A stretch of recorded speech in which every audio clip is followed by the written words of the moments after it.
sound like it's very difficult, and it certainly doesn't sound that difficult to me. I mean, it's a computer code that needs to make the change, and it sounds like it should be easy. But the fact of the matter is, when you're dealing with a large organization that has many legacy systems and has people working all over, all over the place in different jurisdictions, it will create a disruption to begin with, at least to begin with.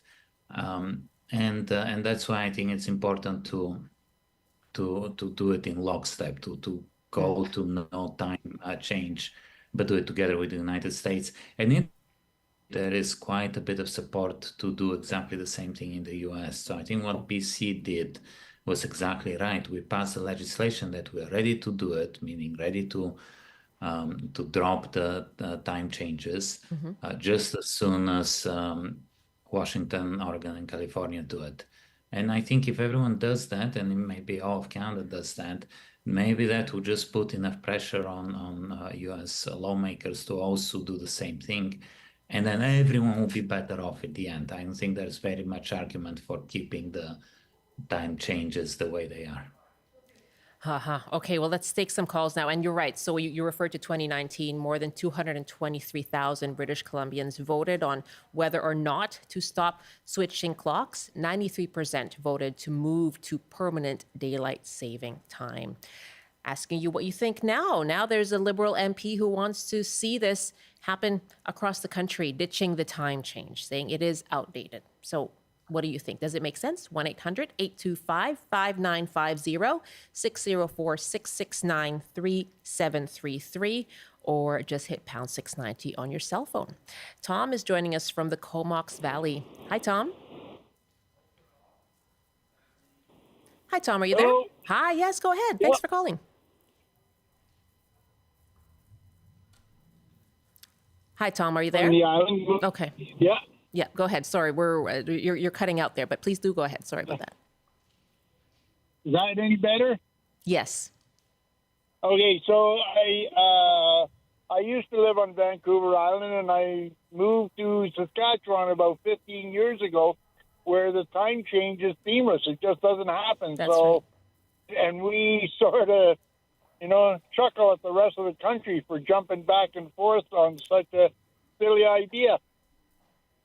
Yeah, what was it like then? So when you were living in Saskatchewan, you didn't have to change it. Like, what impact did it have on your sleep, on your daily activities, having to change your clocks? No, we don't change the clocks in Saskatchewan. Exactly. That's the point. So it's you just carry on. You just carry on. Okay, Tom, thank you very much. Yeah. Yes, Saskatchewan, one of the jurisdictions in Canada that does not change its clocks. Jim at Spence's Bridge, good afternoon. What are your thoughts? Well, hello. My thought is if we lived in a real democracy where people had the right to introduce and vote on government bills, that this would not be an annual issue. The people would make a decision and they'd get it over with. And we should have a referendum on this issue at least, although referendum issues or questions can be tweaked in a manner which confuses people. But I just wish democracy could prevail. Yeah, and given the vote that did take place in BC, that did show support overwhelmingly within the more than 200,000, I think, who voted. What do you sense is the BC attitude towards this? Undemocratic. Oh, undemocratic. They had a referendum on the issue, or a vote on the issue. Right. The people voted, and the government didn't act. Okay, yeah. And we should not wait for American jurisdictions to get on board with us.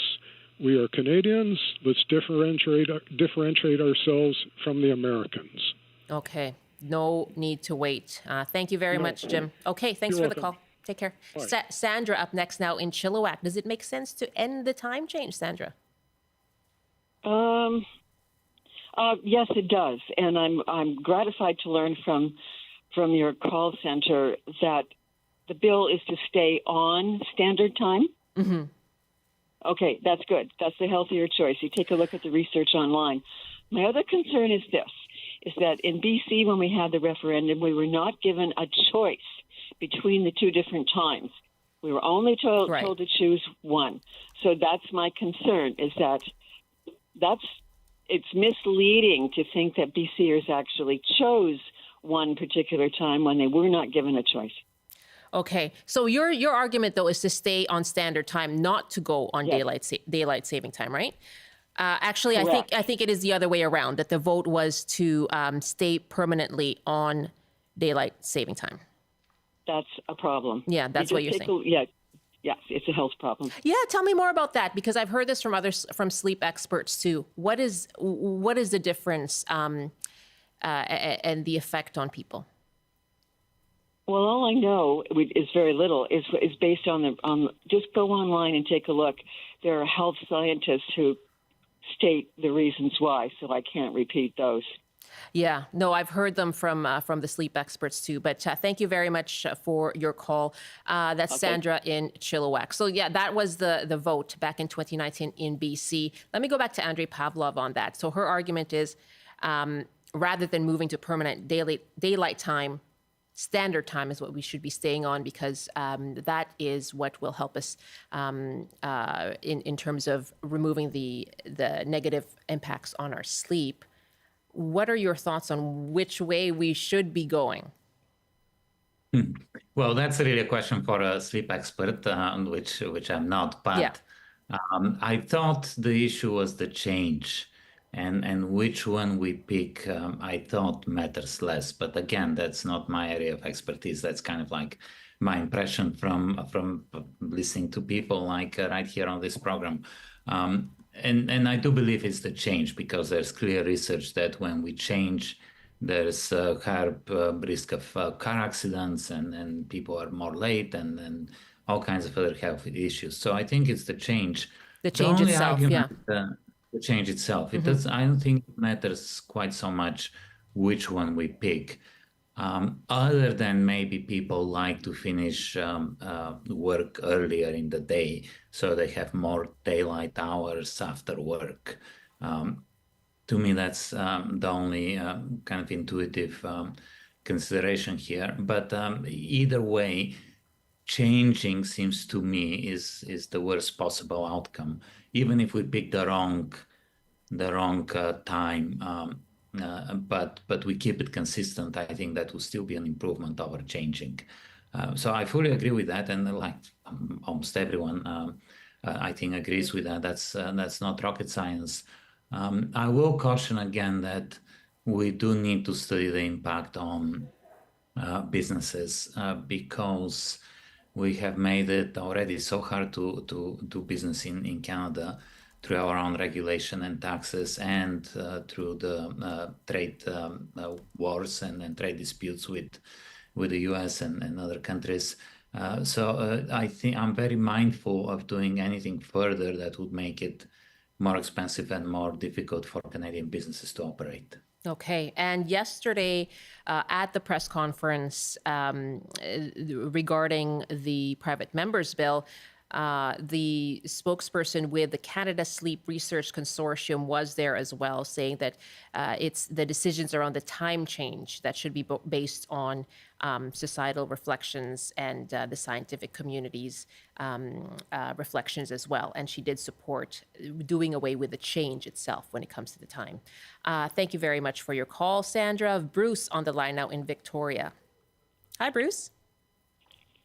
Hello there. Yeah, go ahead. What are your thoughts? I have two thoughts. One is that, as I remember it, the referendum did not include an option to stay on standard time. So I think that would have been what many people might have chosen. Yeah. I remember this being a debate, because people, that just like Sandra, this is something that they wanted to have been able to vote for. The second thing is that in the wintertime, if we stayed on daylight permanently, in the winter, it would be too dark for people's carpenters starting at 8 in the morning, for kids going to school.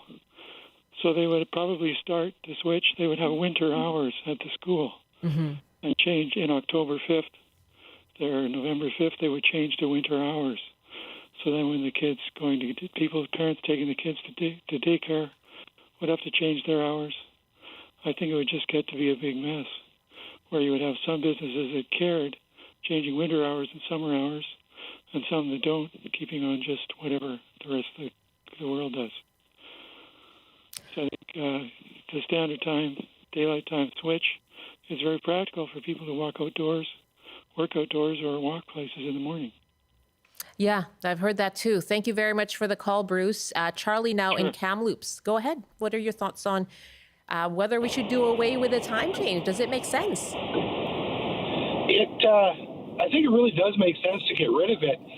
I'm driving now. I don't have the stats in front of me, but there's plenty of stats that show the safety concern that comes with the 1 hour jump in sleep. Workplace accidents, car accidents, there's a huge uptick in all that. And just on a purely safety-wise, we should do away with it. Charlie, thank you very much. Let me go to you, Andrey, on that. I know you're not a sleep expert, but in terms of businesses and their operations, not having people lose that hour of sleep in the fall, what impact would that have? Yeah, absolutely. I think there's no question. The statistics on this is pretty clear and easy. No one likes the change, and it's not just a matter of liking it. It does impact people in a very direct way. Car accidents is the one study or the one statistic that I'm somewhat familiar with, and they do go up after the change. So no question on that. I fully agree. The issue is, can we somehow do it together, all of North America in lockstep? Yeah. If we could do that, that would be an improvement for everyone. Canadians, Americans, Mexico, all of us. If that turns out to be truly impossible, then there needs to be a debate about whether Canada does it alone. But that debate is not quite so straightforward, because this would impose additional costs on businesses that I'm concerned about. Right. What about in jurisdictions that already are unique, like here in BC, in the Peace region and Creston, Yukon made the change as well. How are they doing it? So it'd be interesting to talk to some large organizations that operate out of these places, and whether that really did affect them, and what measures they've taken to mitigate the effect. It is entirely possible that we learn that, even though I think there will be an impact, at the end of the day, the impact wasn't so great. But that needs to be studied and determined using data, not just kind of what we think. So it's a great case study. It's great that we already have jurisdictions that are, not making the change. Let's figure out what large organizations are, how large organizations are handling this. Lots of comments on TikTok. Holly writes, longtime Saskatchewan resident, now a new BC resident, and the idea of daylight saving time is silly. Thank you very much, Holly. Welcome to BC. And FAQ Toronto writes, every year they discuss this issue about daylight saving time. It's pointless. Okay, I hear you on that. Thank you.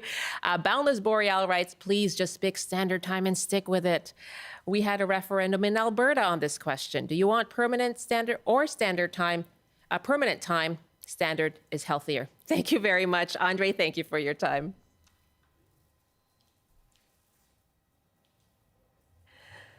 Andrey Pavlov is a professor of finance at Simon Fraser University. It is now 12:28. You're with BC Today here on CBC. We'll check your emails on that question as well of daylight saving time, or whether you prefer permanent standard time. Should we do away with the time change? I'm going to check your emails, bctoday@cbc.ca. Some other emails now to yesterday's show. Alberta Premier Danielle Smith is reviving this idea of a pipeline from her province to BC's coast. Alberta will spend $14 million to put together a proposal. We asked you what role you think pipelines have in BC's future, what you thought of the proposal from Alberta, as well as BC's position. Arlene writes, it's incredible that the environmental, social, and economic effects of climate change, increasing wildfires, floods, and heat domes, are ignored to bow to oil interests. The cognitive dissonance is unbelievable. That's from Arlene at Gabriola.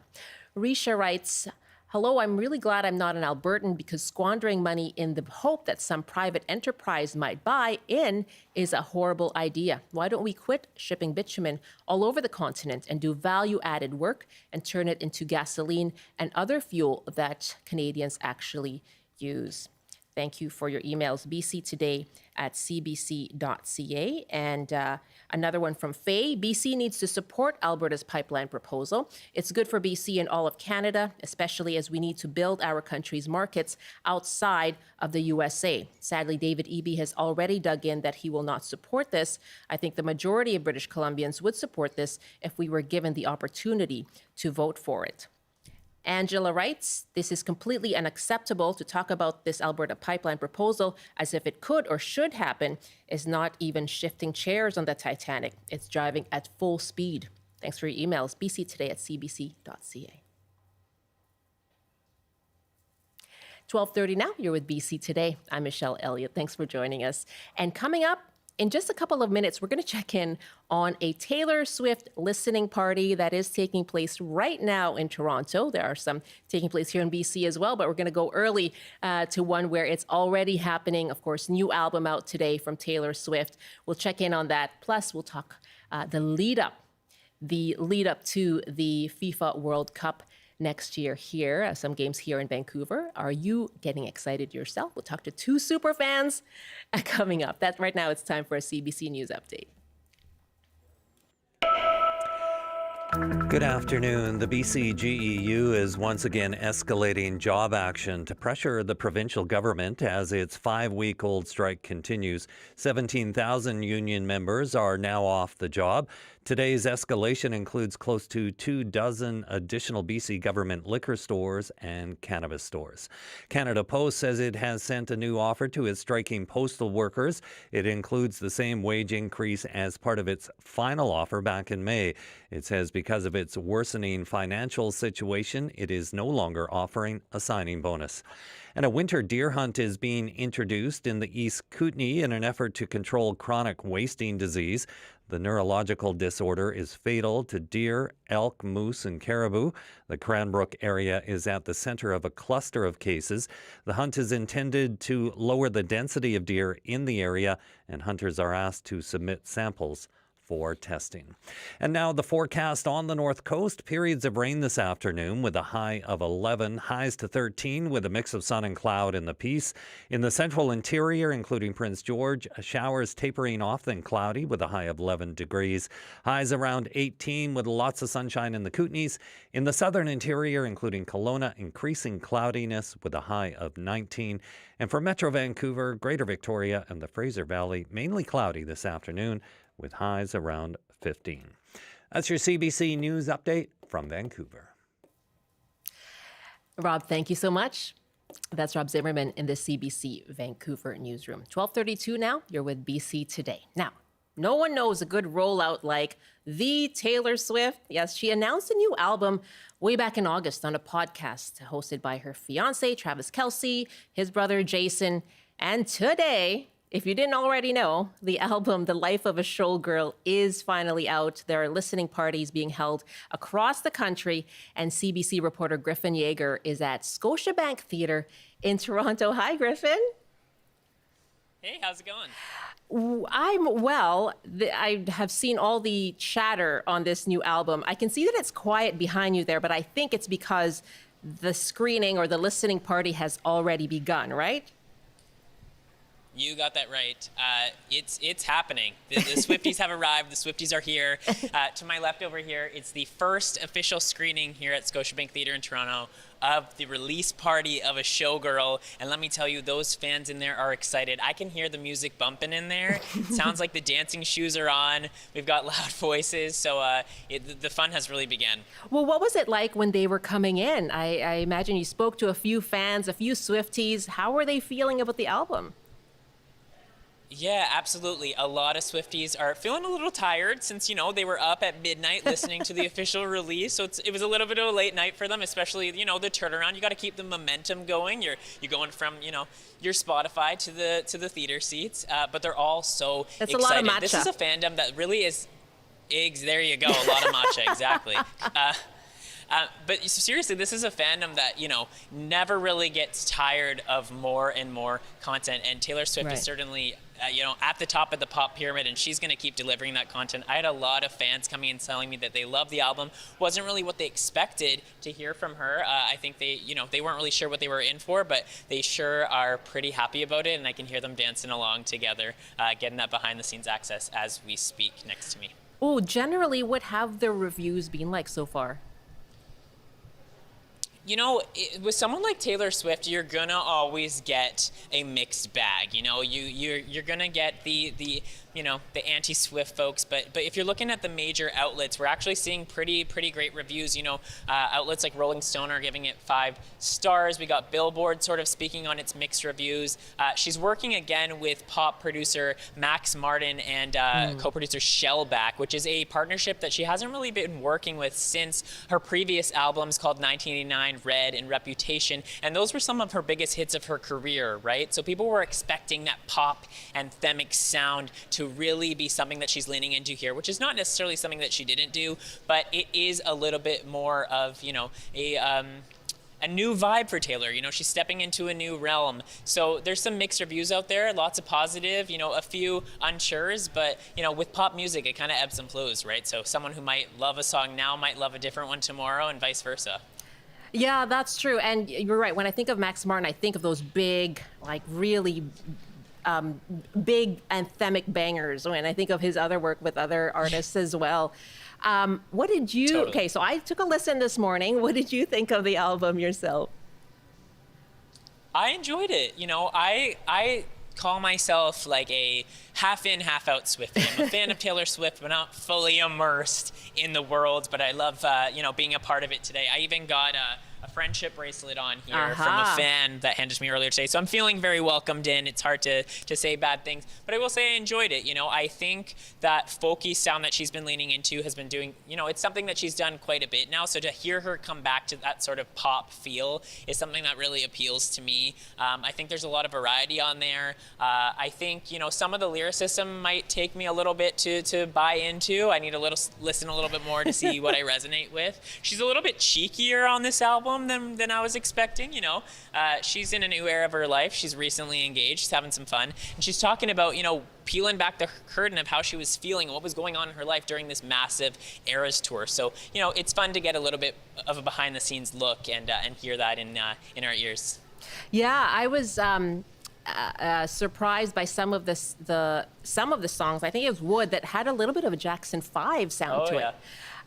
So that one, I'd say, yeah, right? It really reminded me of that song ABC, the start of that song. But I thought the same thing. Did you? Yes, absolutely. And yes, I see all the comments online parsing out the lyrics, all the different Easter eggs, and who is this diss track dedicated to?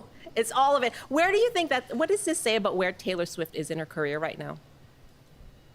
You know what, Taylor is really interesting because she's been on the pop pyramid right at the top for quite some time now, and she's still taking center stage. A lot of pop stars will find they'll sort of take that moment and then they'll step away from the spotlight a little bit, make people sort of build up that desire for more. But she's saying, here you go, I'm going to give you more and more and more.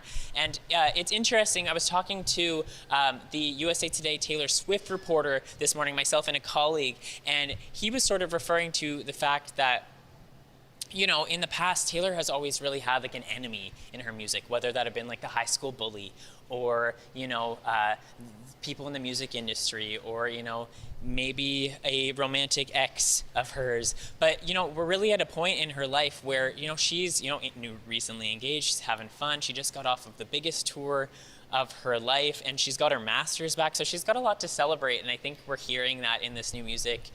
So it'll be interesting to see how her artistry develops as time goes on. But I think fans are going to keep on showing up and these screenings are going to be all weekend. And I think we're going to see lots of glitter throughout the country and it's not stopping anytime soon. Yeah, I saw the lineups this morning. Griffin, thank you very much for joining us. Thank you so much. It was nice chatting with you. That's CBC reporter Griffin Jaeger joining us from the Scotia Bank Theatre in Toronto. It's 12:39. We're going to talk about sports now, and MLB fans in BC especially are excited as well. 4 fans of the Toronto Blue Jays and the Seattle Mariners. This season, both teams exceeded their fans' expectations by winning their respective divisions. Now, the teams begin their playoff runs tomorrow, and some local fans will be on the move to bask in the excitement live. Blue Jays fan Crystal Yee is traveling from Burnaby to Toronto, and Mariners fan Mark Stevenson is going from Victoria down to Seattle. They spoke on the early edition this morning. I think it's really exciting. I've been a Blue Jays fan for over 30 years. I've never seen a playoff game in person.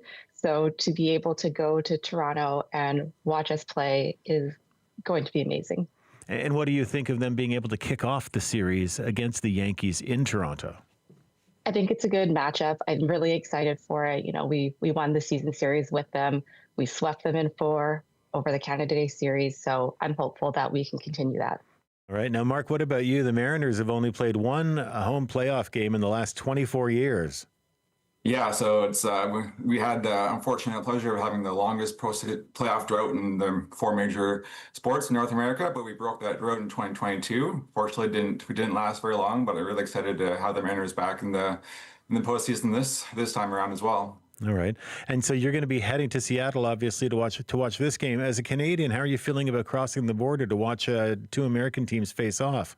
It's not ideal. I haven't been across the border since Trump came back in the office, but it's been a lifelong dream to see a Mariners home playoff game. So I got to bite the bullet and just head down for the day and hope for the best.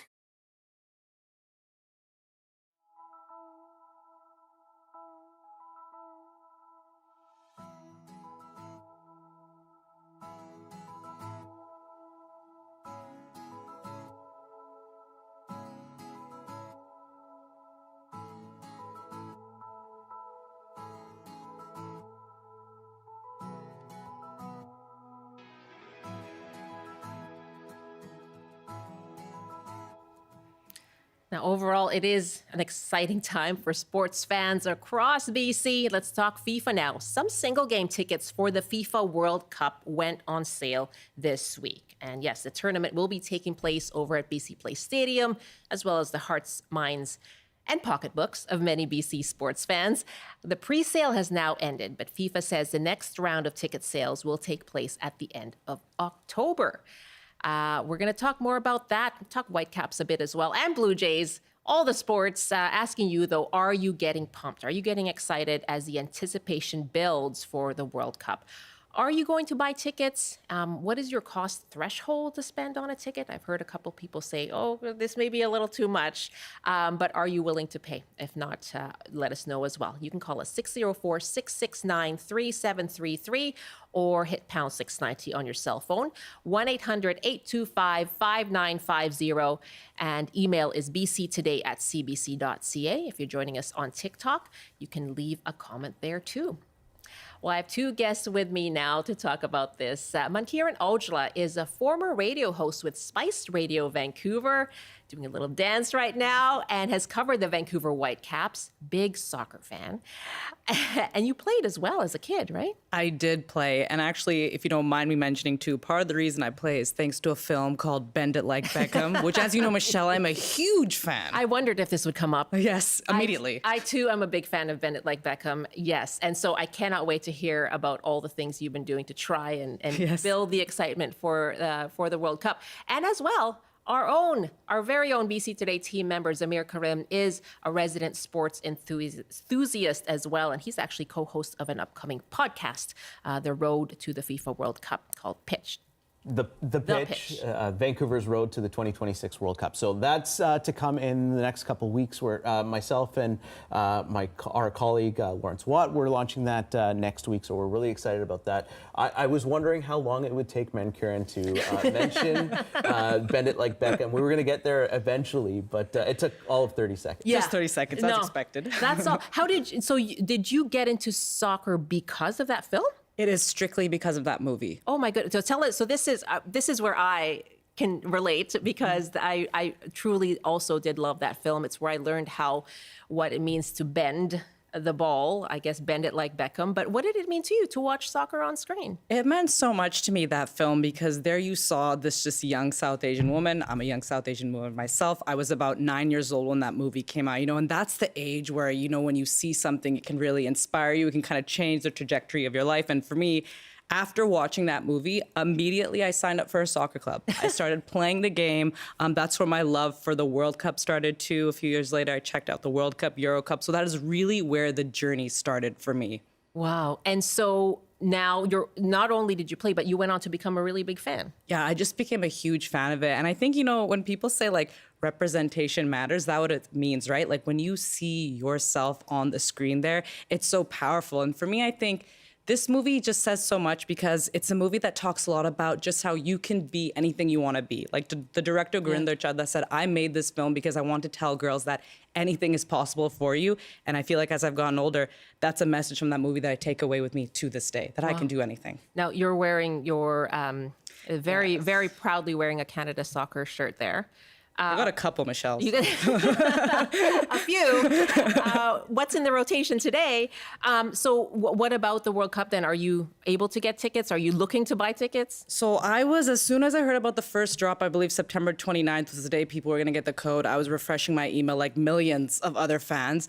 Unfortunately, I did not make the cut. I was really sad to hear about that, but I still have hope, because as you say, there are other drops, and miracles can happen, right? They can. Oh, yeah, there you go. Yeah, see, you're someone with optimism. I love it. I'm going to put out the numbers again, asking you if you are getting pumped for the World Cup. Are you someone looking for tickets, or are you thinking, I'm going to sit this one out? It's a little too much for me. 1-800-825-5950. 604-669-3733, or just hit pound 690 on your cell phone. If you do play soccer and a soccer fan as well, let us know what got you into it in the first place. For Mankiran, it's the film Bend It Like Beckham. So let us know what was your what introduced you to the sport. Love to hear from you. And so Zameer, for you, I know you're a big fan. You're a big fan of many sports, but what is it about the World Cup? The World Cup is that it's the biggest sporting event. We saw the Olympics in 2010 here in Vancouver, and that took over the city. That was pretty big. For 17 days, and I got a chance to work at that at the Pacific Coliseum, covering figure skating and speed skating, two sports that I knew very little about, and I got a chance to get really into those sports. I'd say the World Cup is I know a lot more about soccer than I did about those sports. And that's not only going to take over Vancouver for about 5 weeks. It's going to take over North America. And every 4 years, the World Cup takes over the world. Everyone, no matter where you're from, no matter what part of the globe you're on, you're sucked into the World Cup. And for Canada, for us to get an opportunity to play in the 2022 World Cup, which was in December, which, to be honest, I kind of liked having a Winter World Cup. Yeah. It was a great place. Like, it was on a cold Saturday morning. You could watch a soccer game at home all while being cozy, instead of it being in June or July where you want to be outdoors and do other outdoor things. It kind of worked out in that sense, and the quality of play, I think, was reflected on the fact that all these players were in mid-game form, mid-season form on the world stage at that point. But yes, I love soccer. I'm really excited, and I'm so excited to see Vancouver get a chance to have a nice thing. We need nice things. I agree with you. Well, okay, so I'm thinking back to the Olympics, the 2010 Winter Games, and that environment, the atmosphere around here was it was electric. I mean, what do you think will be the impact of it? Oh, I think it's going to be amazing here. Like, soccer fans are something else. I go to a lot of Whitecaps games, Vancouver Rise FC games, and just being in those environments, it's amazing. You just feel there's another level of enthusiasm. But the fact that we're going to have the World Cup is going to be something else. It is going to be so electric. And I think, just to add on to what you said there, Zameer, I think one of the things that's really beautiful about soccer is it truly is an international sport. Mm-hmm. Everybody plays it. Us three can right now go. I can grab a ball and we can go play outside right now. It's that easy. You too can. Michelle, I heard you were a goalie. I did. Yes, I saw that. Speaking of Rise FC games, they are so fantastic. Amazing. That team, absolutely. And the crowd, such energy and warmth, I have to say. But I did get a chance to go and play goalie with a very small goal, like a toy goal, just for a part of a CBC outreach thing. And we had a booth and just were able to say hi to folks, to come up and actually try and score a goal on me, which was not that hard. But yeah, it was a lot of fun. And I know what you mean about just the energy and the mood when you're around soccer fans here in BC. You just immediately feel good. It's just a surge of happiness in the air. They were absolutely lovely. Lots of young players out there as well, young female players, which was fantastic to see. They did not go easy on me, I have to say.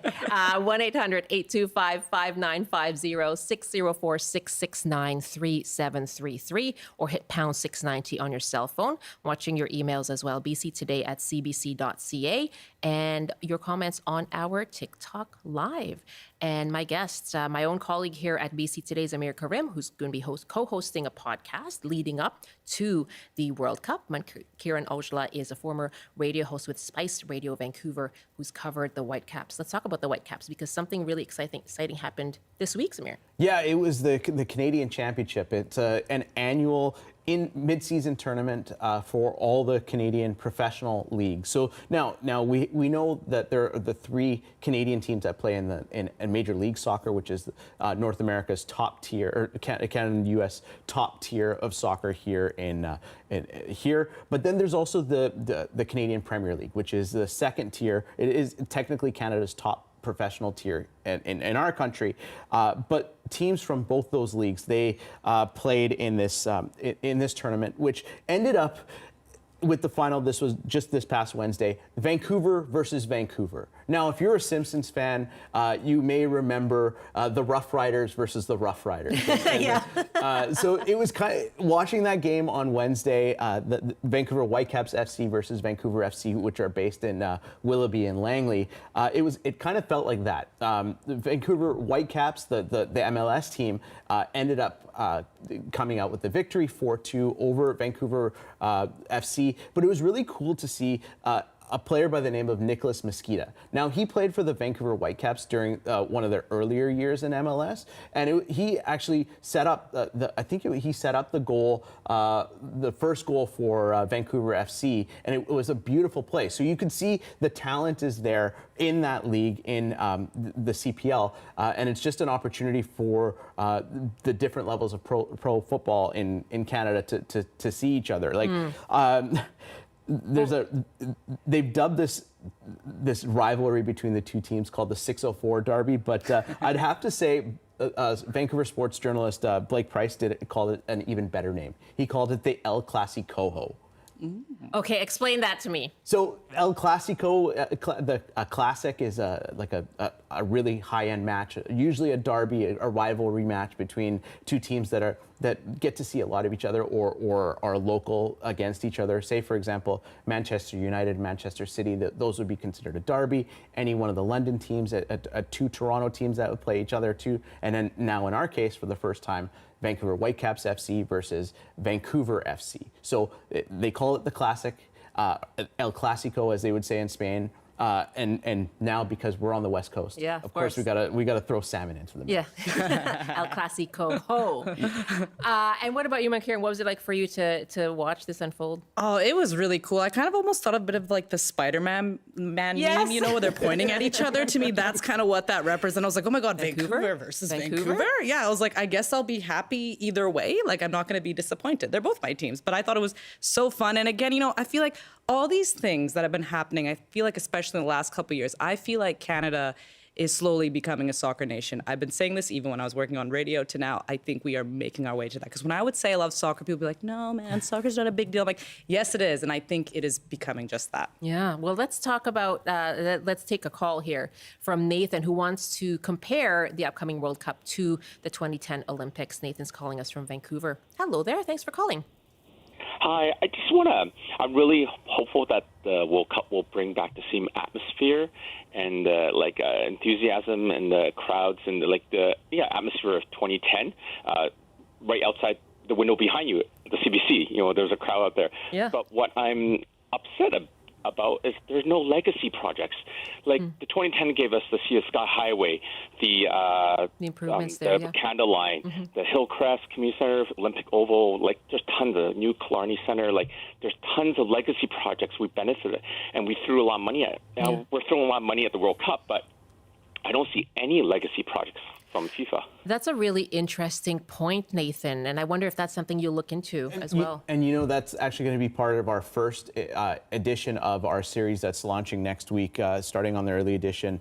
And we're going to look at the work that's going to be going into BC Place and renovations that are going to be happening as a result of the World Cup coming to Vancouver. And you know, for a lot of basically all the venues that are going to be used in the World Cup are already existing venues, and they'll be playing in other sports stadiums like where the Los Angeles Rams play, where the NFL's New York Giants and New York Jets play. So a lot of already existing stadiums. It would be great to see a lot of investment into whether it be stadiums at a massive scale like BC Place or some of these other ones, but also at the ground level when it comes to access for younger kids to get for sports. Really good point, Nathan. Thanks for bringing that up. And here's an email about the prices now, and I really want to ask you both about that. Nick writes, unfortunately, I cannot get World Cup tickets. I'm a first responder. My work has put a vacation blackout for the World Cup. I love my job. If there were any tickets left for my brother to take my son, they would probably be super expensive because of resales. Yeah, Mankiran, what are you seeing in terms of prices? It is crazy what I'm seeing out there. So I actually know some people who are apparently incredibly lucky, and I would like their luck to come to me, please, because they actually got into this first draw. And I can tell you some of the pricing I've seen. So one of my friends got a package where you could get 6 games in Vancouver for about $2,500 is what we're looking at. A 7-game package for around $3,100. If you, I know, right? I'm just shaking my head right now. You're just like, but you know, honestly, as a fan, I'm not going to lie to you, Michelle, I would spend that money. And I'll tell you why. This is once in a lifetime. It is not every day that the World Cup is coming to Vancouver. And I will not travel the next year, and I will just go to the World Cup. You know, priorities. More power to you, Mankiran. I'm going to squeeze in Randy here in Vancouver. Hi, Randy. Hi, Michelle. Thanks for taking my call. I heard the term legacy project and that there are none being presented for the World Cup. I've called in before on this topic. A perfect legacy project for the city of Vancouver would be more youth soccer fields. Yeah. Even a youth facility, maybe 3 or 4 fields where you could have tournaments in Vancouver. At present, in the city of Vancouver, we cannot have a youth soccer tournament, adult tournament, anything like that, because we don't have fields. There hasn't been a new field for well over a decade. So there's a legacy project FIFA can chew on. What a wonderful idea, Randy. Yeah. And that's my interest in this. I have relatives, nieces and nephews and friends of my kids who play youth soccer, and that's where my interest comes to it, right? Is watching them on the weekends at the soccer pitch. So really interesting point there. I have about 30 seconds. So will you go? Will you go, Zameer? I will try. I would love to, but I also am really excited to take in the atmosphere that's going to take over Vancouver for about 6 weeks. That's what we say if we don't get tickets. Like, we'll take in the atmosphere. Mankiran is saving up her life, putting her life savings toward. I will, honestly, Michelle. But I do have a limit. I'm not going to go beyond $3,000 to me beyond that, and I have to get a couple tickets for that. I have to think of my family, my friends, and stuff. But I just think this is once in a lifetime. So for me, I'm willing to do it. Hey. You do you. Great to have you both. Thank you very much. Thank you. Mankiran Aujla is a former radio host with Spice Radio Vancouver, who's covered the Vancouver Whitecaps. Zameer Karim is our associate producer here on BC Today, hosting an upcoming podcast on the World Cup.